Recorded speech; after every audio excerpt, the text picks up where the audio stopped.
Bismillahirrahmanirrahim. Alhamdulillahirabbil alamin.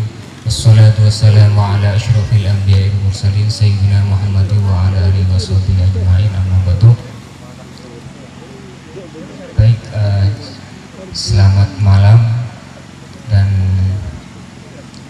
terima kasih kepada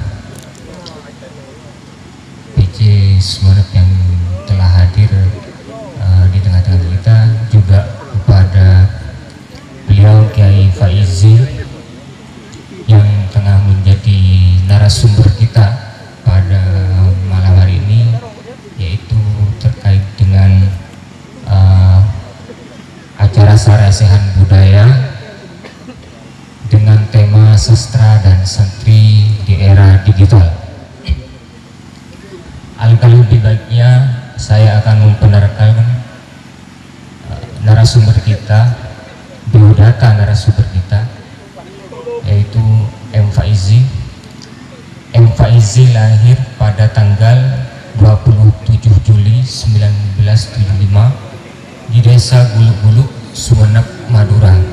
Karya tulisnya terutama bergenre puisi, dimuat di koran dan majalah seperti Republika, Aula, Pikiran Rakyat, Umul Quran, Basis, Surabaya Pos, Serambi Indonesia, Suara Muhammadiyah, MTA, Kedaulatan Rakyat, Koran Merapi, Memorandum, Jawa Pos, Romansa, Riau Pos, Lampung Pos, Banjarmasin Pos, Fajar, Horizon, Taswirul Afkar, Pedoman Rakyat, Bahana Brunei Darussalam, Orange Grand Jerman, dan lain-lain.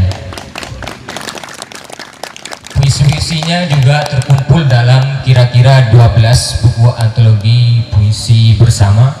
Adapun karya puisi tunggalnya adalah 1/18 plus yang diterbitkan oleh Dipa Press Yogyakarta 2003. 2 karya puisi Saryang berjudul Saryang yang diterbitkan oleh Pustaka Jaya Jakarta pada tahun 2005. Karya yang ketiga Rumah Bersama yang diterbitkan di Papres 2007, dan yang keempat Permaisuri Malamku diterbitkan di Papres pada tahun 2011. M. Faizi juga menghadiri beberapa kegiatan nasional dan internasional seperti Ubud Orator and Rights Festival 2008 di Ubud, Bali, Jakarta Berlin Arts Festival di Berlin 24 Juni sampai 3 Juli 2011. Temu Sastrawan Indonesia keempat Ternate Oktober pada tahun 2011. Juga pertemuan penyair Nusantara ke-6 di Jambi pada tanggal 28 sampai 31 Desember 2012. Beliau juga menerbitkan buku cacatan perjalanannya dengan judul Merentang Saja Madura Jerman yang diterbitkan oleh Komodo Box Juni 2012, dan Beauty and the Beast yang diterbitkan Basa-basi pada tahun 2018.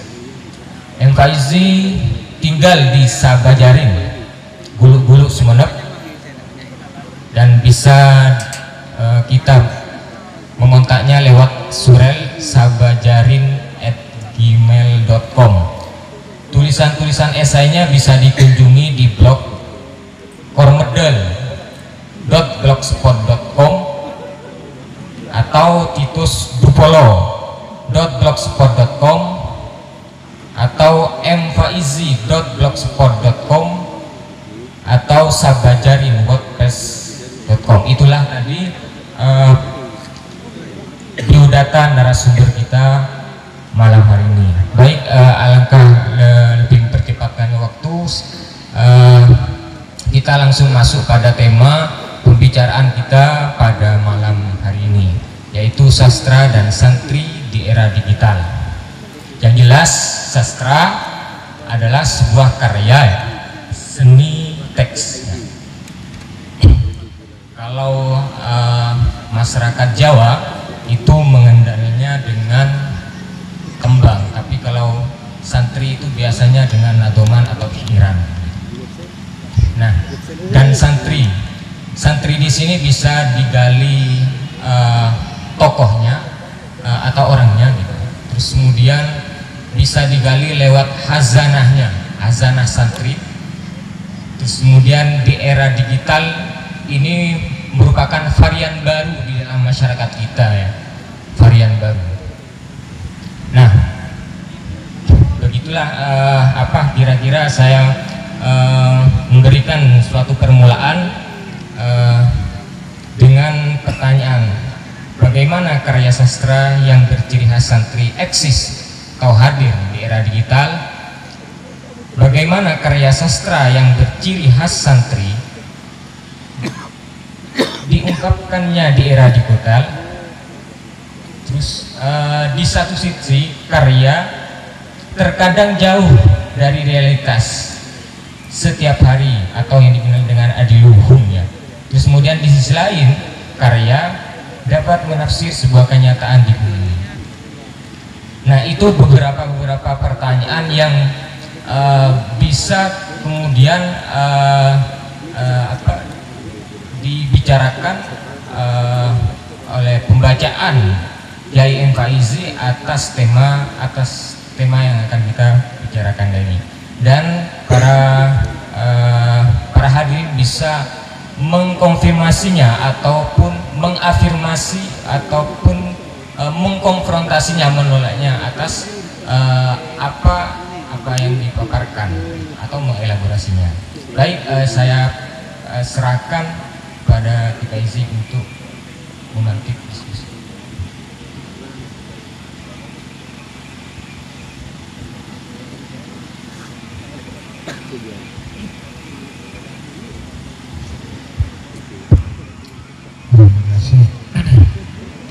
Assalamualaikum warahmatullahi wabarakatuh. Waalaikumsalam. Bismillahirrahmanirrahim. Alhamdulillahirabbil alamin wa bihi nasta'in ala umuri dunya waddin. Assalatu wassalamu ala asyrafil anbiya'i wal mursalin sayyidina Muhammad wa ala alihi wa sahbihi ajma'in. Rabbi zidni ilma wa zidni fahma wa shrah li sadri wa yassir li amri wahlul 'uqdatam min lisani yafqahu qawli. Amma ba'du. Hadirin sekalian yang saya hormati, terutama para penyepuh, para tua seperti saat itu, terutama Bapak Ahmad Yani, juga Bapak Yazimul Ahya, serta tokoh-tokoh lain, Bapak pimpinan Angin Debit tadi, Pak Suwarto, Pak Alimur Rahman juga sebagai anggota. Saya sangat terbuka tadi sempat melakukan secara langsung. Semoga, saya berharap nanti Angin Debit ini bisa konser di Eropa. Orang Eropa itu harus tahu, dan jangan cuma di sini, ke Eropa lah lumayan. Sekarang nggak di Jerman, ke Italia lah. 2 kali saya nonton Angin Debit ini di Sumeneb dan saya lupa satunya, dan 3 kali sama barusan. Terus terang saya sangat terharu karena ternyata saya dipercaya untuk bicara tentang sastra dan santri di era digital ini. Tempatnya di pelosok lagi, di Bosongsongan. Ini mestinya dibicarakan di kampus FIP, Universitas Brawijaya gitu loh, atau di UGM gitu loh. Ini songsongan tengah Tegal, luar biasa.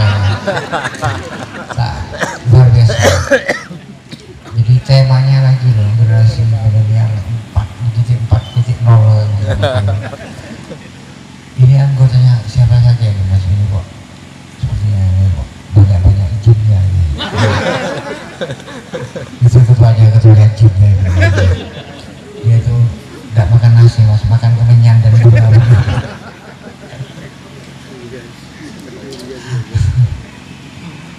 Soalnya begini ya, saya kan menerapkan kesantrian saya. Jadi santri itu dicontohkan tadi seperti tim Bapak Mudapat tadi itu.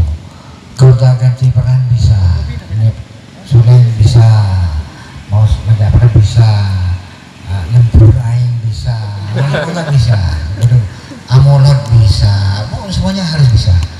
Jadi sedikit-sedikit tahu banyak hal. Kalau profesor itu banyak tahu tentang sedikit hal, itu bedanya. Jadi profesor cacing, dia nggak tahu apa, tak tahu kesarwaan, tak tahu kesebedesa, tak tahu apa pun tahu soal cacing. Kalau santri-santri kayak tadi itu, napu gudang bisa, kum bisa, cadangan bisa, nyerok air bisa, nyempur bisa, semuanya bisa, sedikit-sedikit. Jadi dengan harapan lebih bermanfaat bagi orang lain, mungkin gitu filosofinya. Jadi punya filosofi sendiri-sendiri. Saya agak ngaku juga nih mau ngomong soal sastra dan santri milenial di tempat ini ya. Jadi saya melihat lebih banyak jinnya ini yang menyaksikan ini. Ya, karena begini ya, sebetulnya kalau soal ngomong digital itu kan ngomong soal teknologi dan kecanggihan. Sebetulnya ada kerajaan jin yang sangat canggih. Dia bisa menghapus akun Facebook. Serius, benar. Kerajaannya ada di Palu sana. Di sini mungkin ada yang paham soal begituan. Di Palu itu ada kerajaan jin yang postingan saya pernah disembunyikan 10 hari. Serius, 10 hari ya. Pada 10 hari itu keluar kurpo dan era sana. Saya era sana dihapus, disembunyikan bukan dihapus. Jadi sekarang bukan cuma manusianya yang canggih, jinnya pun juga canggih. Jadi kalau dulu mungkin kita nyusun bui minyak, sekarang mungkin enggak, pakai vapor mungkin ya, mungkin atau pakai HP atau segala macamnya. Karena ya itu dulu kan kalau kita pakai apa kempeng atau kan kutu akui bara. Sekarang kan baranya kan enggak seperti itu, tapi ada 2 arus mumpas yang dikonsepkan jadi mobil tekanan gitu. Jadi semuanya memang sudah berubah. Makanya ketika dulu kita ngomong soal menulis itu berhubungan dengan teks, sekarang masyarakat sekarang itu tidak menulis tapi menonton. Ya, masyarakat sekarang dulu kan persoalannya kelisanan, itu berarti kelisanan berdasarkan mulut. Jadi puisi-puisi lama orang Arab itu kan dihafalkan, nggak ada yang ditulis. Yang namanya puisi itu dihafalkan, selawat apa dihafalkan, puisi-puisi zaman dulu dia nggak ada yang tulis. Muncullah Al-Quran kemudian dituliskan sejak munculnya mushaf sejak Khalifah Utsman dituliskan. Dulu nggak ada kelisanan, lama-lama muncul keberaksaraan tulis. Sekarang kayaknya begitu lagi kebermenontonan, apa-apa nonton terus. Coba tadi ada yang menonton terus. Sampai saya coba itu di MA Majelis Aliyah, disuruh nulis nggak bisa, takut, coba salah. Jangan orang tak teman nulis, jadi dia cuma pakai itu. Kalau pakai pulpen nggak bisa, makanya kayak ini. Anda coba tanya ke toko, seberapa jauh penjualan pulpen sekarang? Pasti nurun keras. Tuh, jadi semuanya sudah berubah. Makanya ketika kita ngomong digital itu dalam konteks sastra bukan pertentangan dari kata analog. Jadi kalau analog itu yang manual, nah kayak mixer ini kan masih mixer analog. Jadi rajin, rajin. Kalau digital itu kan semuanya pakai ya angka-angka. Jadi cuma misalnya kalau ngomong jadi di setel mixernya bass kurangin, middle tinggiin, misalnya kiramdan kan pengapura kan suara aja. Assalamualaikum gitu kan. Jadi bassnya usah separuh, middle sampai itu tinggal preset saja. Kiramdan preset kek nyeting TV itu langsung. Jadi kondisinya langsung obat TV gitu. Tapi dalam konteks sastra ini, era digital itu ya era sekarang. Padanannya dengan kaum milenial, kaum yang lahir sejak tahun 2000 ke sini. Kalau saya bukan milenial karena tahun 75 karena ini mungkin milenial. Berapa sebenarnya? 93 ya, milenial juga itu. Kalau yang milenial itu 2000 ke sini. Yang generasi 2000 ke sini itu memang banyak mengalami perubahan. Kenapa? Karena termasuk dari milenium ketiga. Milenium itu 1000 pertama, 1000 kedua, 1000 ketiga. Jadi tahun 2000 sampai ke sini sudah masuk ke milenium ketiga. Apa dan bagaimana kehidupan sastra dan santri di era digital ini? Kita ngomong dulu soal sastranya. Apakah sastra itu masih penting dibicarakan? Nah, itu masalahnya sekarang. Ini persoalan yang sangat prinsip. Jadi kalau memang sastra tidak penting dibicarakan, nggak usah lah ngomong panjang lebar. Kalau sudah tidak penting, apa ya? Ini repot kalau sudah ngomong tidak penting, karena sekarang apa-apanya serba dibikin praktis, dibikin simpel, dibikin apapun semua simpel. Semua keinginan manusia yang dulu difantasikan melalui film-film kartun itu ada sekarang. Dulu tuh kalau saya lihat film Silverhawk kartun itu pada kapal pada pomah nang elangi pada pom pada berung elangi. Sekarang itu seolah-olah benar ada semuanya. Apa yang kita bayangkan itu ada. Saya dulu membayangkan ada orang murok Kiai Meos santrena ini pondok, tapi Kiai ini murok pun. Ternyata ya bisa pakai video call. Jadi kayak pakai video call Bismillahirrahmanirrahim yang masih langsung ilmu mobil di pondok pakai proyektor dipancarkan ke layar LCD pakai sound 4. Jadi sebenarnya pakun katanya rajin Kiai. Kenapa? Karena pakai kamera CCTV berbasis wifi. Jadi kayaknya murah.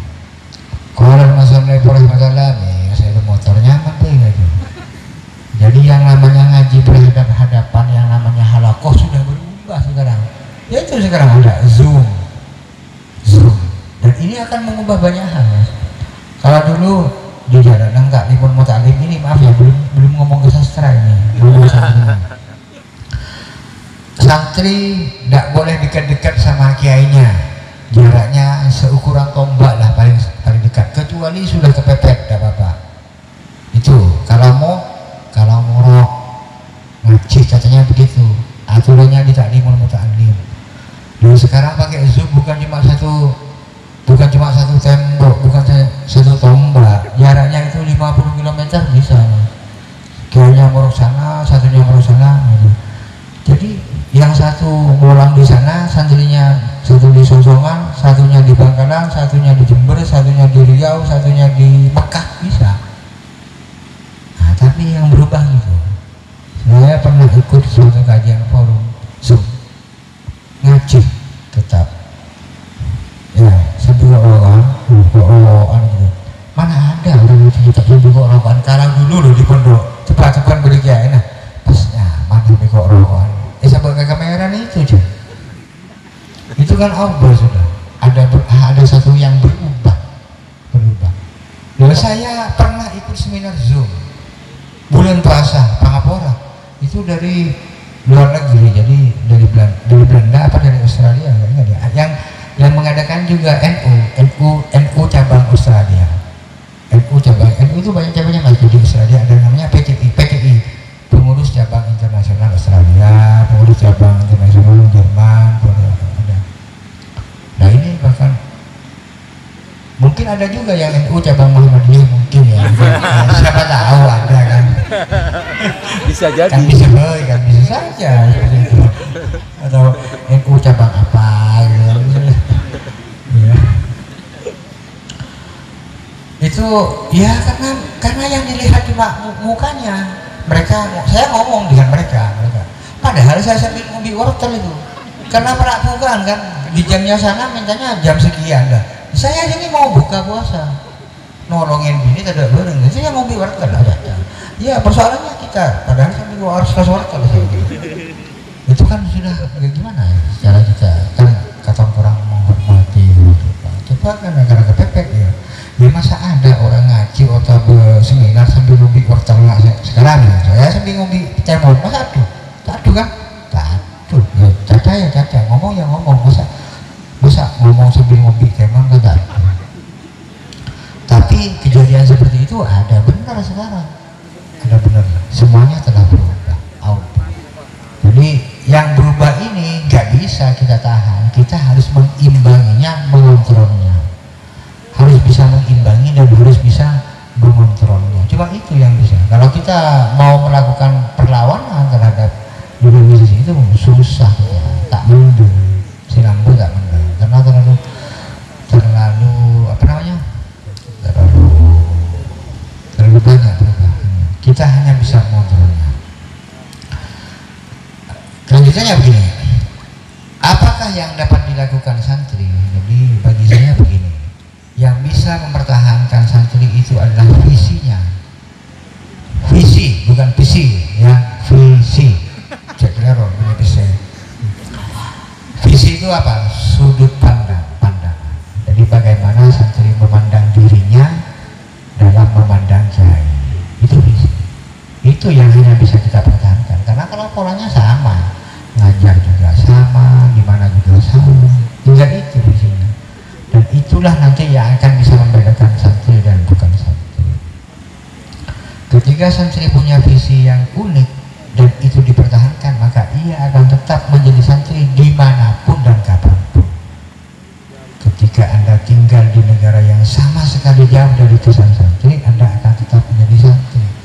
Kalau Anda tinggal di kota besar, dulu aku lihat di kota besar, anggaplah itu Jakarta, mungkin sebulan 2 bulan pertama Anda masih ingat kalau itu malam Jumat biasanya ngaji Yasin, tapi 3 bulan, 4 bulan, 5 bulan sudah lupa, gak ada bedanya antara malam Jumat, malam Kamis, malam Jumat, lupa, kepai. Bahkan jangankan malam Jumat, ini pusat ban saja ada apa? Iya. Kenapa? Karena iklimnya begitu. Tapi kalau Anda punya visi kesantrian, Anda tidak akan berubah. Itu bedanya. Jadi kadang-kadang kita bisa mempertahankan suatu hal yang tampaknya remeh, sepele, tapi kadang-kadang kita pertahankan mati-matian hanya karena visi itu, visi kesantrian. Kalau kita bandingkan dengan pelajar-pelajar lain misalnya, ya santri itu punya hasil unik. Kenapa? Karena misalnya menjaga sangat keilmuannya, itu yang luar biasa. Jadi karena ini temanya sastra, ini kan kumpung-kumpung ahli santri ya. Jadi sekarang sebetulnya ini temanya kan, tema besarnya kan ahli santri, makanya lebih banyak kita ngomong santrinya. Bagaimana santri itu punya kekayaan yang luar biasa yang disebut dengan sangat ilmu pengetahuannya. Saya ngaji kitab ke ini, ke kiai ini ngaji kepada kiainya ini kepada kiainya sampai berapa sampai. Itu yang dipertahankan. Saya belajar fikih kepada Kisapa itu kepada Kiai Bashir itu kepada kiainya di sebelah kiri kepada kiai siapa, terus sampai yang pun saya belajar hadis kepada siapa, sebab. Apakah dengan cara seperti itu kita bisa melakukan hal yang sama? Saya belajar kitab kepada Maktabah Syamilah. Misalnya, Maktabah Syamilahnya di mana?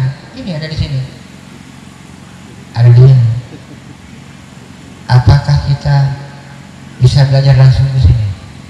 Saya mendapat penjelasan yang cukup menarik dari Bapak Profesor Agus Zainal Arifin. Kita bisa menggunakan itu dalam masa digital ini. Misalnya kita mencari kata-kata wa yajibu 'alal mukallaf, ya, di Fathul Qorib. Itu gimana? Kan mungkin repot kalau kita cari kitabnya. Maka kita buat bantuan Maktabah Syamilah untuk indexing. Indexing itu apa? Mencari entry yang sama persis dengan kalimat itu. Kalau buka kitabnya abidul, jadi baru dicari di Maktabah Syamilah.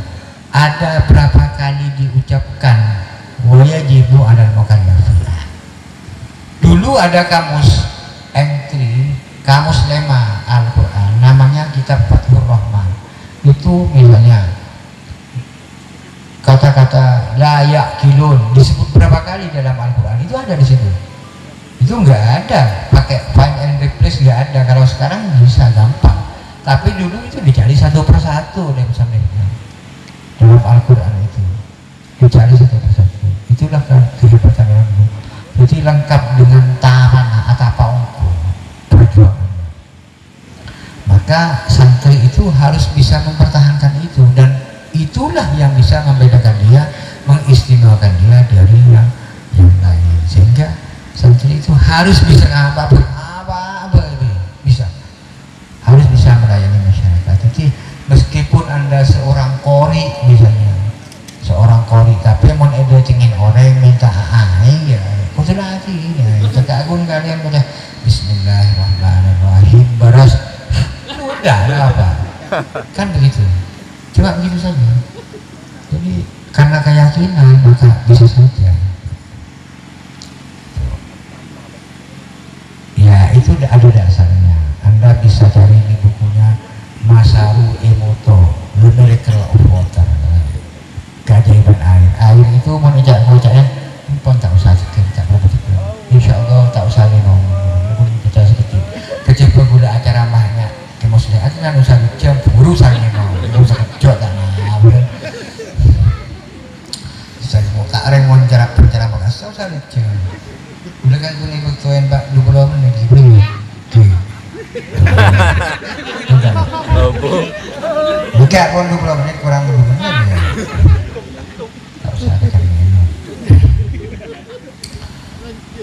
Jadi kalau menurut saya ya begitu, santri itu harus serta bisa, karena pada prinsipnya santri itu ditempa, dididik, dicenderahkan di muka pondok pesantren untuk hadir di masyarakat dan mengayomi masyarakat. Itu makanya dia harus serba bisa, bermonotan tampil, mencoba tampil, apa tampil, beneran mentepak radio tak bisa, mentepak mungkin bisa, pokok semuanya bisa. Saya sekarang tunggu mungkin tepan menerapkan itu. Jadi saya ingin menerapkan manusia serba bisa. Nah Pak Boy, bener-bener mentepak sepeda motor, mentak baca kendaraan bisa. Apapun loh. Ngarang puisi, aduh bisa. Ahli dulu ngarang puisi. Orang cerpen bisa nih juga. Nerjemah bisa, terus ngajar bisa. Ngajar bener bahasa Indonesia ngajar. Tauhid ngajar, itu solihin ngajar, itu nasihin ngajar, kopi bisa ngajar. Jadi saya misalnya macam-macam aja mereka. Pas karena mungkin monodan mungkin udah lebih agak murid Nabi. Makanya untuk ada itu ngajar itu aku kalau kamu monodan mau jangan sih mana lebih mana. Kira ngarang cara. Misalnya lagi. Maulana Syafi'i Muhammad fi biqa'in fi harami maulidul busyrakaan farhatun bainal humumi. Sobong jangan kamu kecil-kecil pun kan sudah ngerang gitu. Sobong Zahirun mahmudu barun fadilun ainun naimi. Sobong nyari bisa cari jempok terus. Nah, dalam hubungannya dengan sastra, kenapa kok santri itu dekat sekali dengan sastra? Karena memang santri itu caan dan puncak dua. Santri ini kan dari cantrik konpakon, bahasa Sanskerta itu caan. Sementara pendapat ini belum dibantah, belum ada yang dibantah, atau ada yang membantah tapi saya belum dengar. Dari bahasa Sanskerta, jadi sastra, santri, sastren, pesantren itu long-long maksudnya tidak paham maksudnya di depor, pordepor, pedeporan, bundepor, ada. Jadi kira-kira begitulah, jadi mirip-mirip. Makanya ada kedekatan makna sastra, santri. Karena itu bagi saya sangat wajar karena santri dekat sekali dengan sastra. Apa itu sastra ya kan, karena tak perlu dijelaskan karena kita ngomong sudah generasi 4 milenial kok masih ngomong tentang sastra. Sastra itu apa? Sastra ya itulah pujian langsung tidak langsung, pakai ungkapan-ungkapan yang indah, agar kita berefleksi, kita berpikir. Sebetulnya tujuan karya sastra itu ya begitu, agar ungkapan-ungkapan yang disampaikan itu lebih berkesan. Itu intinya, lebih berkesan karena tidak langsung.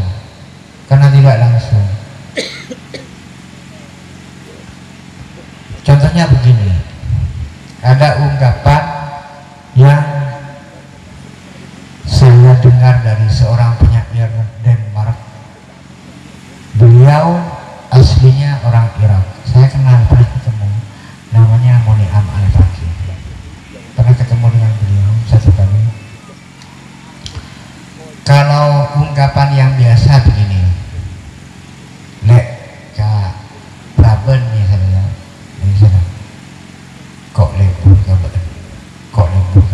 kabean, kok terus nada cika, kan konang itu, cek konang, ya bahasa koran lah, artinya ya mungkin cek lebur yang arah apa mana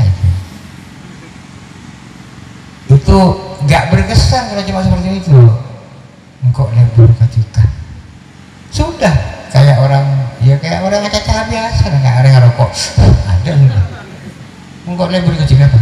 Tapi kalau Tuan Moniam itu berbeda. Dia menulis ungkapannya begini, kata bukanlah kata jika bukan engkau maknanya. Oh, cek enggak itu? Kata bukanlah kata jika bukan engkau maknanya. Macam apa kata orang ngebus lagi, kata orang lampu, kata orang apa? Kata orang baru. Kira-kira begitulah.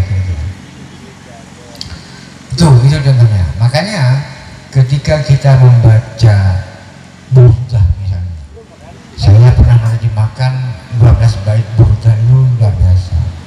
Ungkapan cinta yang luar biasa dari Imam Al-Busiri untuk Kanjeng Nabi Muhammad, sehingga karena ngapriaki beliaunya itu mancur bisa bahkan dari sekeneng penambahin orang gila. Itu puisi loh. Bodoh orang Jepang, orang kesulut, orang gila, orang tak percaya.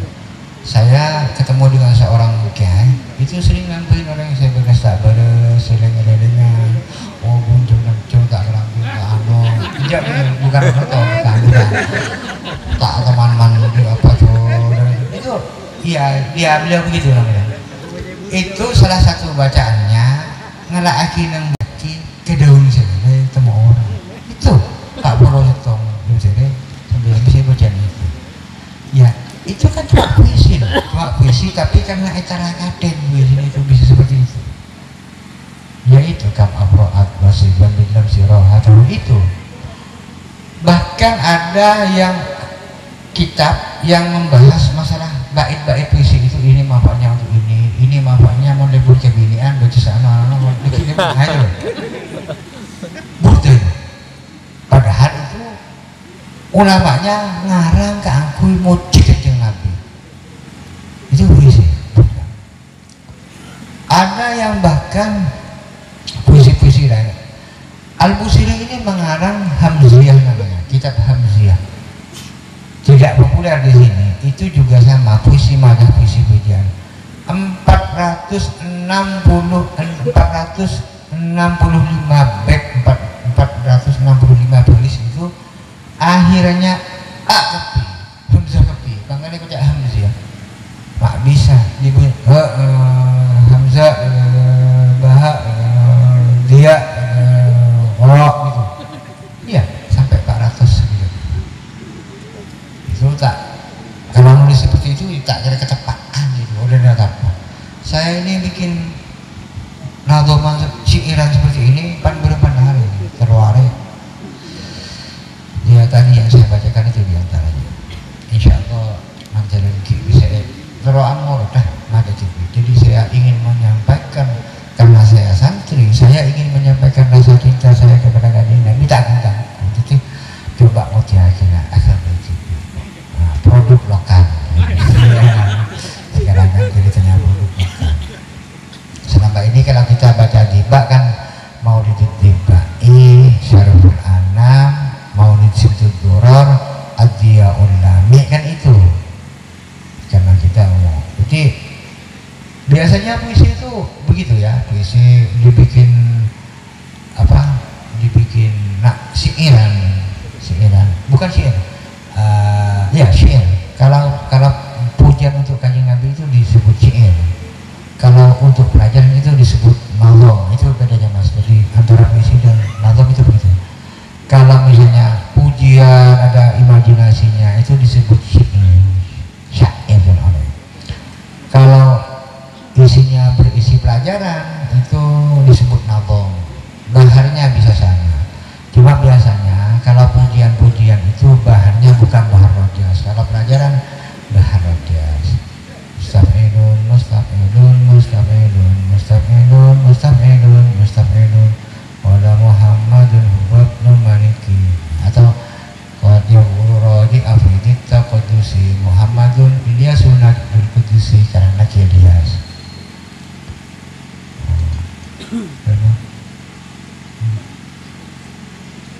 Beda nadoman yang macam itu.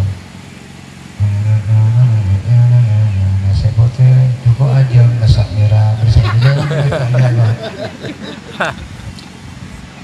Ini kopi bakal nasi putih, cukup aja masak merah sedikit.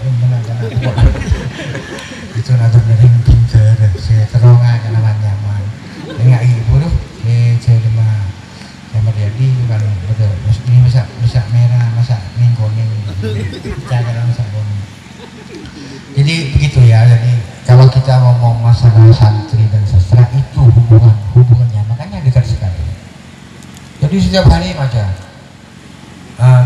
syairan, sekarang banyak syairan cak masyhur kan, bahkan pada sholawat an-nahliyah, pada syiar umum ya, ilahina sulil firdausi, itu kan syairan.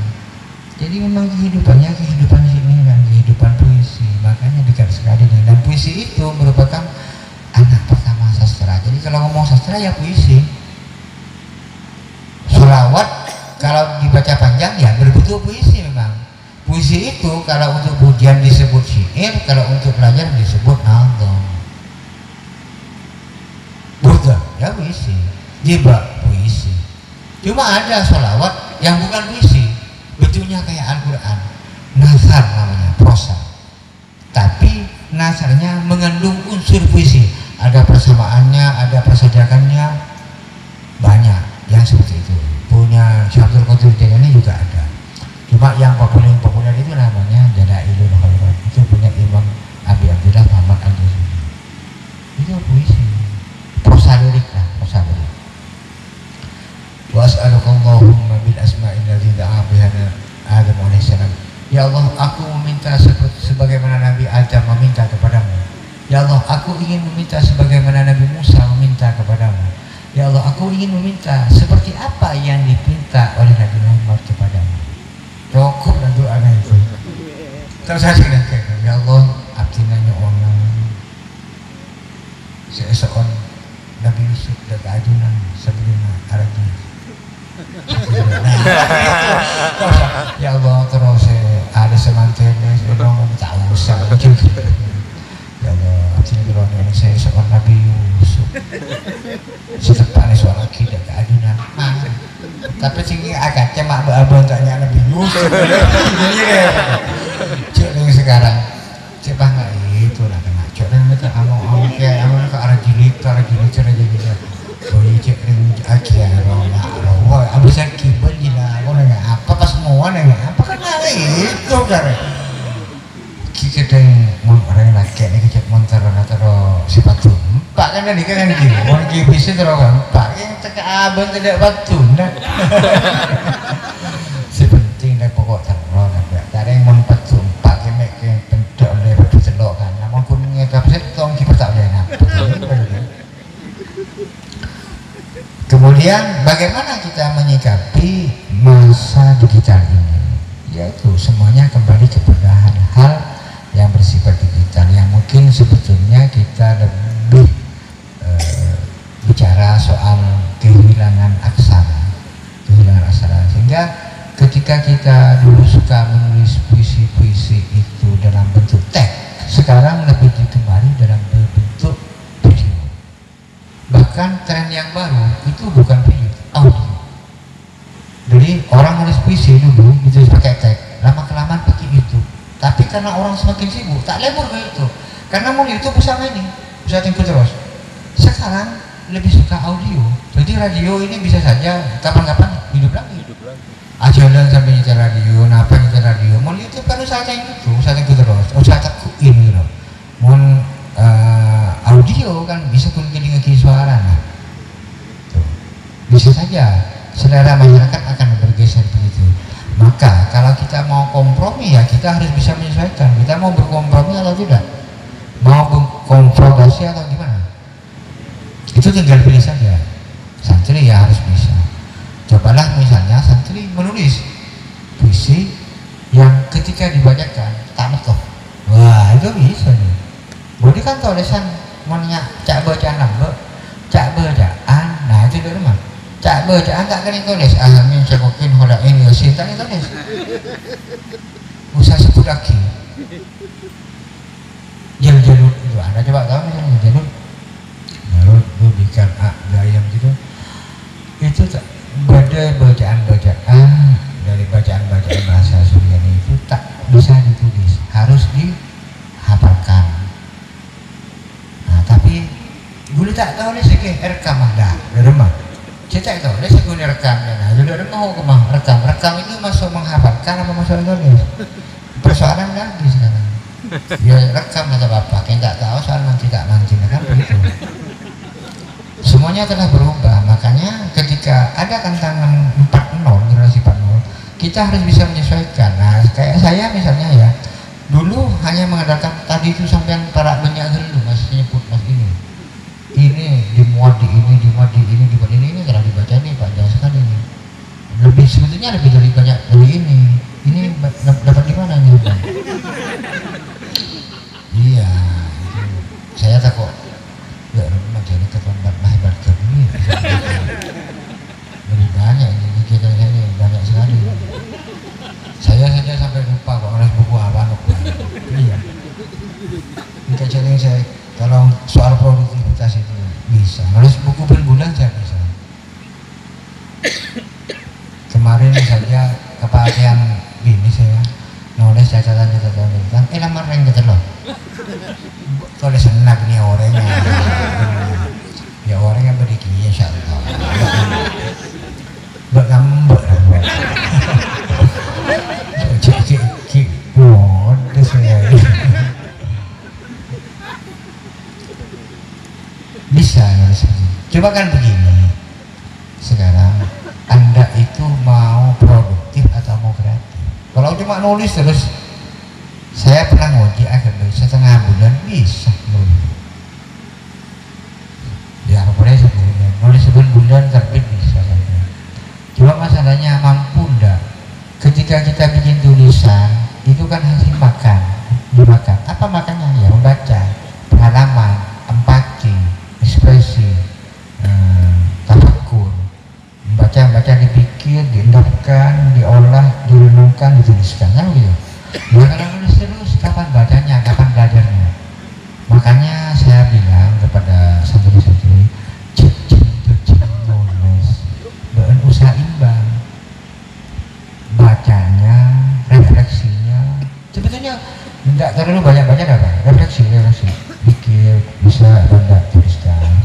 Kalau Anda nulis terus, ya ini habis sebenarnya. Makanya ketika ada orang yang saya sering nulis puisi itu di sini sudah banyak banget, tapi ketika dituliskan tidak ada. Jangan-jangan memang nggak banyak, mas. Memang nggak ada apa-apanya. Muncul dari sini tak bisa keluar angin. Jadi kita itu harus membaca, harus memikirkan. Makanya kalau kita tidak dapat membaca banyak, maka paling tidak kita banyak refleksi. Coba baca refleksi, banyak refleksi, banyak merenung, banyak berpikir. Karena cirinya puncak manusia itu kan ulul albab, katanya pangerannya. Ulul albab itu yang apa? Ya manusia ulul albab itu puncaknya manusia. Puncak tingginya manusia itu ya ulul albab. Yang ulul albab itu apa? Yang berpikir dan berpikir. Maaf, terbalik. Yang berpikir dan berpikir. Sekarang orang menganggap ulul albab itu cuma berpikir, albab berpikir, ayo kita berpikir karena makhluk ciptaan yang terbaik adalah yang berpikir. Enggak, bukan cuma berpikir tapi berpikir. Ya itu apa boleh santri? Saya pikiran kan santri. Yang selain ya cikir kia, yang punya santri apa pun cikir, kan gitu. Tuh, jadi wajar lah kalau kita kemudian bisa lebih menghayati ketika kita muslim. Tantangannya ya begitu, susah sekarang kita kalau hanya begitu. Cuma saya ngomong masalah itu, tapi saya masih sangat analog sekali ini, nulis kayak ini. Ya, nulis ke buku, nulis singar dunia boleh. Saya tuh diajak ngomong masalah dunia di kitab, tapi aku pulpen, aku sinar dunia, Nokia. Tadi itu yang digunakan secara langsung bukan hati saya, bukan. Cuma karena kenapa seperti itu? Nah, kita itu menunjukkan bahwa pada masuk, waktu pada masuk, itu pada bisa pada paham. Ketika ada kepentingan ini kita lakukan. Sedikit ya, tambah lagi ini sudah sangat lama masalah. Kemarin seminggu yang lalu, setengah bulan yang lalu, saya keliling Pulau Jawa. Keliling Pulau Jawa numpak motor, numpak mobil tua. Mobilnya tua sekali, lebih tua saya 5 tahun. 5 tahun berumpur. Jalan dari Sunan Ampel, terus ke Habib Fikri, terus ke Cirebon, terus ke Konkanca, encar ke Surya Raya, nyambis ke Astana Anu, sampai ke Samumar, sampai ke Maulana Ali Ridho di Gresik, nyambis ke sana. Di tengah perjalanan, tiba-tiba saya ketemu sama teman, mampir ke rumah teman. Teman itu awalnya kenal di mana sih? Kenal depan ngojek, jadi yang buin gitu. Jadi teman saya bukan karena dia itu gubernur, bukan, karena ngojek. Ternyata kenal ngojek amai ke rumahnya. Di rumahnya itu ketemu sama pamannya baru kehilangan istrinya. Rajinnya ibu saja oleh seminggu. Bisa alamin gitu ya. Wah, salaman kita sama ya, cuma ada si Anyara ya, saya udah 2 bulan, sampai udah seminggu. Salamnya, jadi pada kita sama-sama Buddha. Cuma kalau sampean mungkin karena sudah sepuh ya, sampean sudah tidak berselera, kalau saya masih berselera. Iya, pakai kamu minta tahlil lagi. Pas minta tahlil. Jadi yang tadi saya depan mari nyopir orang motor kopling depannya pos tak nyaman kopling itu. Kan lewat Nagrek itu per koplingnya itu lemes karena panas. Jadi itu buki tebak kopling. Pengen suruh mimpin tahlil. Ya tahlil lah. Mari tahlil. Ini Pak Kiai silakan untuk saya dan itu. Jangan pada saat ini sudah minta tambahan dan sini itu. Ya mari ibu bisa. Aduh ya Allah, mak kok saya merasa macam-macam ya, kok yang ku perankan dunia ini penuh panggung sandiwara aku. Sebelumnya saya ketemu dengan orang ahli astronomi, itu dia bintang itu apa. Kemarinnya saya ketemu dengan anggota band. Kalau Anda tahu di masjid ya itu dia ketemu. Sebelumnya lagi saya ketemu dengan tukang metepaan apa ya, tukang jualan sehari sebelumnya tukang pasang kabel, jadi segala macam. Cuma masih pengalaman itu terus saya pikirkan, ya berarti saya ingin menjalani apa ya istilahnya peran kesantrian saya dengan memerankan diri bagi banyak hal dan posisi yang bisa ditempati dan bisa memberikan manfaat sebanyak mungkin. Cuma itu, jadi sebanyak mungkin bisa memerankan pribadi dalam berbagai banyak hal dan tempat sebanyak mungkin, sehingga itu bisa menjadi